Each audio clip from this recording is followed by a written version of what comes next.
Hello friends, welcome back to my channel Kakori blogs. आज के आमी तुम्हादेर देखाबो बाटा माछ रान्ना करे। प्रथमे बाटा माछगुलो धुए परिष्कार करे तारपरे नुन हलुद माखिए रखा हयेछे।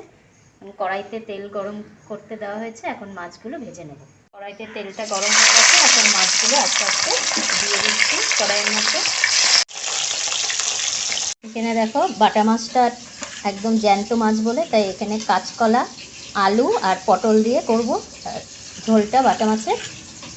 আর এখানে আমি মশলাটা করে রেখেছি।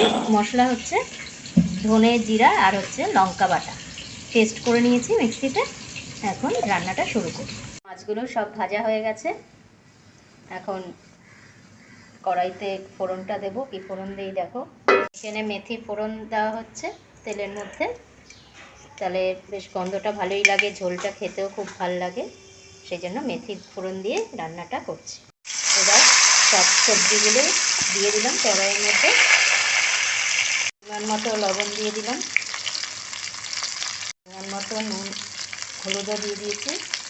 দিয়ে এবার ভালো করে এই তরকারিগুলোকে আগে মেথিটা ফোড়ন দিয়েছি যে তার সঙ্গে ভালো করে মিশিয়ে থাপিয়ে নেব। পেস্ট করে রাখা মশলাটা এবার দিয়ে দিচ্ছি তরকারিটার মধ্যে। দিয়ে নাড়াচাড়া করে নেব ভালো করে। মশলাটা কষিয়ে নিয়ে তারপরে জল দেব। সব মশলা দিয়ে সবজিগুলোকে ভালো করে কষিয়ে নেওয়া হচ্ছে। হয়ে গেছে। এবার গরম জল করে রেখেছিলাম, সেই জলটা দিয়ে দিলাম।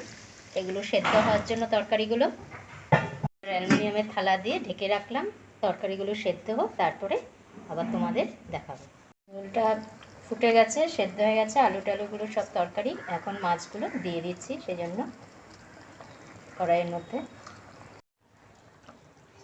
বাটা মাছ রান্না হয়ে গেছে, এখন ঢেলে রাখবো। তা আবার তোমাদের সঙ্গে পরের রেসিপিতে দেখা হবে।